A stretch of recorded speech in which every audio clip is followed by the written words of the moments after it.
जय श्री श्याम, जय श्री राम। दोस्तों, आप सभी भाइयों को हमारी तरफ से निर्जला एकादशी की हार्दिक शुभकामनाएं। कल 11 को श्री श्याम दरबार में एकादशी, निर्जला एकादशी का मेला लगा था। आज हम इस टॉपिक पे बात करेंगे कि खाटू श्याम जी आए भक्तों को क्यों और क्या करना चाहिए और कैसे और क्यों करना चाहिए। जैसे कि मान लो आप खाटू श्याम जी आए हो, आप सभी भक्तों को वैसे पता है कि खाटू श्याम जी बाबा दरबार में ना तो प्रसाद चढ़ता है, ना इत्र चढ़ता है और ना ही आप गुलाब चढ़ा सकते हो। लेकिन फिर भी भगत हाथों में प्रसाद लिए, गुलाब की शीशियाँ लिए, गुलाब के फूल लिए, सेंट की शीशियाँ लिए। बहुत लोग ऐसे हैं जो कि मंदिर में फेंकते हैं, गुलाब के फूल फेंकते हैं जिन पे कांटे लगे हुए होते हैं, गुलाब की शीशियाँ मतलब सेंट की शीशियाँ फेंकते हैं जिनकी वजह से कई लोगों को चोट लग जाती है। और ना ही बाबा के दरबार में प्रसाद चढ़ाया जाता है। अब आपको सोचने वाली बात ये है कि बाबा के दरबार में प्रसाद नहीं चढ़ता, फिर भी आप बाबा के दरबार में प्रसाद लेके आते हो। अब कई लोग ये तथ्य बोलते हैं कि घर वालों के लिए खरीदा है तो यहाँ से खरीद लिया, वहाँ बाबा को दिखा के घर वालों को खिला देंगे। तो ऐसा तो कोई लॉजिक होता नहीं है। फिर भी आपकी श्रद्धा है कि परिवार के लिए खरीदती हो, बढ़िया है, खरीदो। लेकिन आपको पता है कि बाबा के ना तो इत्र चढ़ता है और ना ही गुलाब का फूल चढ़ाने देते हैं, फिर भी लोग सैकड़ों हजारों की संख्या में लोग वहाँ पे गुलाब के फूल, इत्र की शीशियाँ द्वार में फेंकते रहते हैं। तो हमारा सभी श्याम भक्तों से यही आग्रह है कि आप कभी भी श्याम दरबार में आए तो गुलाब, सेंट की शीशियाँ व गुलाब के फूल जो कांटों के होते हैं, जिनके कांटे होते हैं, वो कभी भी दरबार में लेके ना आए। हम चर्चा कर रहे थे कि आप श्याम दरबार में जब भी आओ तो एकदम सात्विक, एकदम सकारात्मक मन से आओ। मन में कोई भी ऐसी द्वेष की भावना, ऐसी नकारात्मक ऊर्जा पैदा मत होने दो जिसकी वजह से आपका श्याम बाबा के दरबार में आने का मतलब खत्म हो जाए। आपके जो श्याम प्रेमी श्याम बाबा के दरबार में पहली बार आ रहे हैं, बस से, ट्रेन से या पैदल मार्ग से आ रहे हो तो कोई बात नहीं है। लेकिन जो अपने निजी वाहन से आ रहे हैं वो सभी श्याम भक्त अपने निजी वाहनों को अपने जो व्यवस्थित स्थान है, जैसे पार्किंग है, सरकारी पार्किंग है, प्राइवेट पार्किंग है, उनमें अपनी सुविधा के अनुसार अपने वाहन को वहाँ पे खड़ा करें। और एक बात, जो श्याम प्रेमी श्याम बाबा के दरबार में आते हैं, जो ध्वजा लेके आते हैं, तो मैं तो आपसे यही कहना चाहूँगा कि अगर आप श्याम बाबा के लिए ध्वजा लेकर आ रहे हो तो घर से कपड़ा लो, दुकान से बढ़िया कपड़ा लो, उस पर ध्वजा सिलाई कराओ घर पे या टेलर से, बढ़िया बांस का डंडा लो खरीद के बढ़िया, और फिर लेके आओ। क्योंकि आप जो यहाँ से दुकानों से खरीदते हो, रोड के किनारे से खरीदते हो, जो क्या बोलते हैं उसको, रोज़गार देने के लिए लोगों को, तो आपको पता तो होना चाहिए कि जो ध्वजा है वो हमेशा रीयूज होती रहती है। जब तक कि वो फट नहीं जाएगी, जब तक कि वो ख़राब नहीं हो जाती, तब तक वो ध्वजा घूमती रहती है। जैसे मैं ले गया ध्वजा, मैं श्याम बाबा के दरबार में चढ़ाई, फिर वो वापस मार्केट में आएगी दलाल के थ्रू, या जो उसका होलसेलर है जो उससे श्याम बाबा के मंदिर से, ट्रस्ट से खरीदता है, फिर वो वापस आएगी, फिर वो बिकेगी, फिर वापस आएगी, फिर बिकेगी, जब तक कि वो फट ना जाए। रोड साइड से लेके मत लगाओ। रोजगार देने के चक्कर में आप बहुत बड़ा पाप कर रहे हो, आपको ये पता ही नहीं है अभी तक। क्योंकि हमें खाटू श्याम जी रहते हुए 8 साल हो गए, हमें पता है कि वहाँ की व्यवस्था कैसी है और कैसी नहीं है। और हम इसमें किसी का दोष नहीं दे रहे कि भाई किस कमेटी का दोष है या लोगों का दोष है या व्यवस्था का दोष है। होता है, रेवेन्यू जनरेट करने के लिए ये चीज़ें होती है। ये जो बोलते हैं ना कि घूमती रहती है मार्केट में जब तक कि ख़त्म नहीं होती, तो ये होता है। तो ये उनकी गलती नहीं है ये, लेकिन आपको ये सोचने वाली बात है कि आपको अगर आपकी मन की इच्छा पूरी हुई है तो आपको श्याम बाबा की ऐसी ध्वजा चढ़ानी है जो एकदम बढ़िया हो। यहाँ पे आपने नोटिस किया होगा कि हर चीज़ महंगी मिलती है आपको। जैसे 5 रुपये वाली 10 रुपये में, 10 वाली 20 रुपये में, 20 वाली 30 रुपये में है। ऐसे दुकानदार बहुत हमारी जानकारी में भी है, ऐसे हमारे भी कई मित्र है जो लेते हैं। और हमारा बस चलता नहीं कि हम उनको मना कर सकें, मना करते भी हैं तो वो मानते नहीं। ऐसे मान लो उनका एक बिजनेस मॉडल है कि वो आपको लूटेंगे।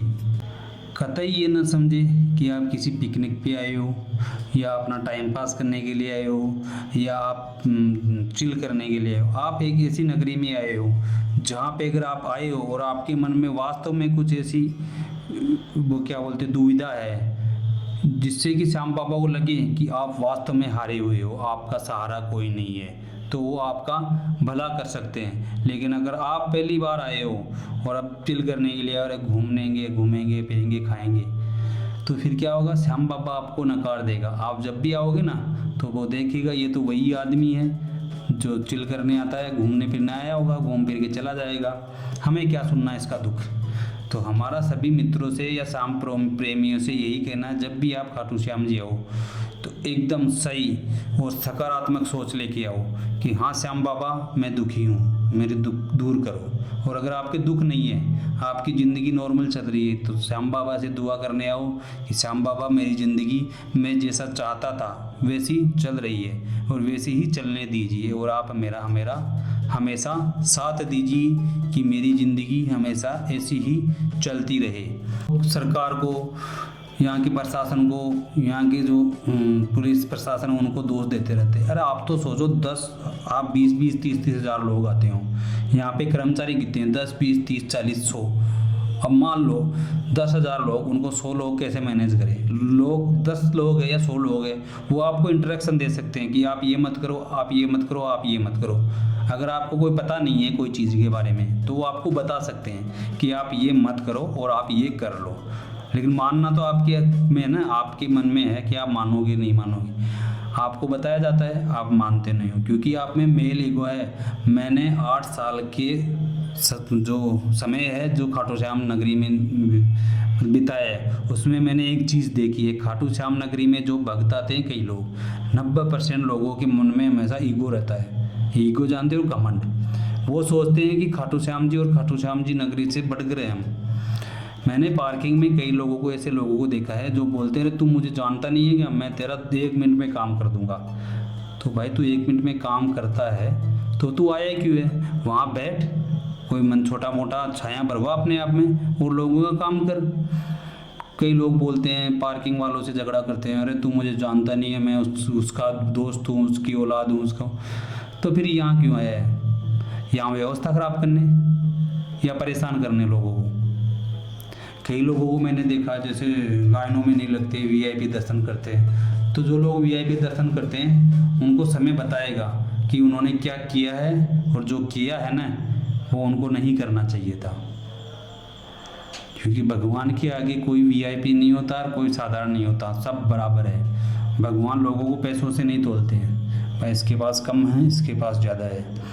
लेकिन जो लोग यहाँ पे जो अपनी पोस्ट की, अपने परिवारजनों की पावर, दोस्तों की पावर, रिश्तेदारों की पावर दिखाते हैं ना, तो मेरा तो उनसे यही कहना है कि आप आते ही क्यों, फिर क्या ज़रूरत है आपको आने की यहाँ। क्योंकि आपकी कोई समस्या होगी तो आपके दोस्त, परिवार वाले, रिश्तेदार सहारा दे देंगे। फिर खाटू श्याम बाबा की क्या ज़रूरत है आपको। जिनको ज़रूरत है उनको आने दो, उनके लिए परेशानी क्यों खड़ी करते हो। बहुत लोग आते हैं 10-10, 20-20, 50-50 रुपए की पार्किंग के लिए, और मैं तेरा, तू मुझे नहीं जानता, मैं तेरा ये कर दूंगा, तेरा वो कर दूंगा। मैं ये नहीं कहता कि 100% पार्किंग वाले या खाटू श्याम जी के जो प्रशासक व्यक्ति है वो एकदम सही है।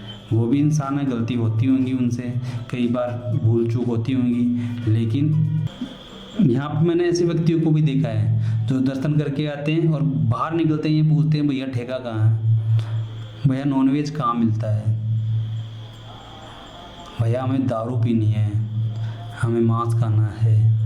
तो मैं ये पूछता क्यों आते हो ऐसे लोग, आप लोगों को आते ही क्यों। आपकी कोई यहाँ पे कोई सुनवाई नहीं होगी, आपकी इच्छा यहाँ पे बिल्कुल पूरी नहीं होगी। जब मंदिर से निकलते या आपने पूछ लिया ठेका कहाँ है, तो श्याम बाबा के अनुसार तो आपको उसी चीज़ की ज़रूरत थी, तो वो आपको ठेका दिलाएगा। किसी भी व्यक्ति को भेजेगा जो पता बताएगा आपको कि ठेका कहाँ है, और फिर आपको वहीं जाना है, और आपकी इच्छा वहीं श्याम बाबा ने पूरी कर दी। ठेका ढूंढ रहे थे, ठेका दिला दिया। तो हमारा तो सभी श्याम प्रेमियों से, श्याम भक्तों से, जो नए श्याम प्रेमी बने हैं, उनसे यही कहना है, खाली हाथ जाओ, अपनी इच्छा मांगो कि श्याम बाबा मेरी ये इच्छा है आप पूरी करो, मैं हारा हुआ हूँ, मेरे सहारा बनिए आप, बढ़िया है। कुछ ले जाने की ज़रूरत नहीं है आपको। आप सोचो मंदिर में जा रहे हो और आप सोचो वहाँ 1000, 2000, 3000 रुपये खर्च करने हैं, कुछ नहीं करना, जाओ व्यवस्थित जाओ, व्यवस्था बना के जाओ, आराम से सकारात्मक मन से जाओ, दर्शन करके आओ। कल की तरह भीड़ इकट्ठी होगी तो आपको पता है अव्यवस्थाएं होगी, और अव्यवस्था होगी तो आपको थोड़ा बहुत वो क्या बोलते हैं सहन करना पड़ेगा। जहाँ भीड़ होगी वहाँ थोड़ी बहुत परिस्थितियाँ ऐसी होगी जो हमारे पक्ष में नहीं है। तो एकदम सकारात्मक जाओ।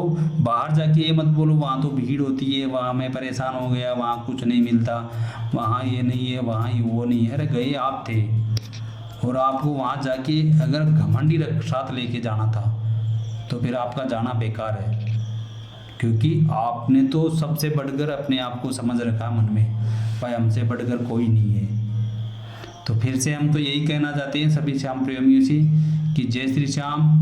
श्याम भक्तों का श्याम बाबा हमेशा ध्यान रखेंगे, ध्यान रखते हैं। और आप सभी श्याम भक्तों की श्याम बाबा इच्छा पूरी करे, आपके जीवन को सफल बनाए रखे, आपके जीवन में ऐसी कोई समस्या ना आए जिससे कि आपको अपने जीवन जीने में कोई मुसीबत का सामना करना पड़े।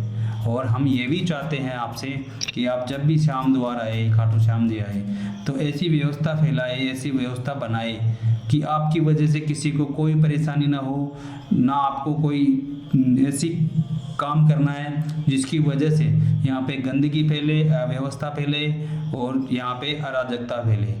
ना आपको अपना यहाँ पे घमंड दिखाना है, ना ही आपको अपनी पोस्ट का घमंड दिखाना है, ना ही अपने रिश्तेदारों का घमंड दिखाना है। क्योंकि अगर आपको अपने रिश्तेदारों, अपनी पोस्ट, अपने पैसों का घमंड दिखाना है तो आपकी यहाँ कोई ज़रूरत नहीं है। यहाँ जो मंदिर है वो आपके बिना पहले भी था, आप में घमंड आने के बाद भी रहेगा और हमेशा रहेगा। ज़रूरत आपको है यहाँ आने की, श्याम बाबा को आपकी ज़रूरत नहीं है कि आप नहीं आओगे तो मंदिर नहीं खुलेगा या श्याम बाबा नहीं आएंगे। तो अपना जो घमंड है उसको हमेशा श्याम बाबा की नगरी में आओ तो घर पे छोड़ के आओ, तभी श्याम बाबा आपको अपना समझेंगे, आपके दुख को समझेंगे और आपके दुख को दूर करेंगे। तो फिर से जय श्री श्याम, नमस्कार, जय हिंद।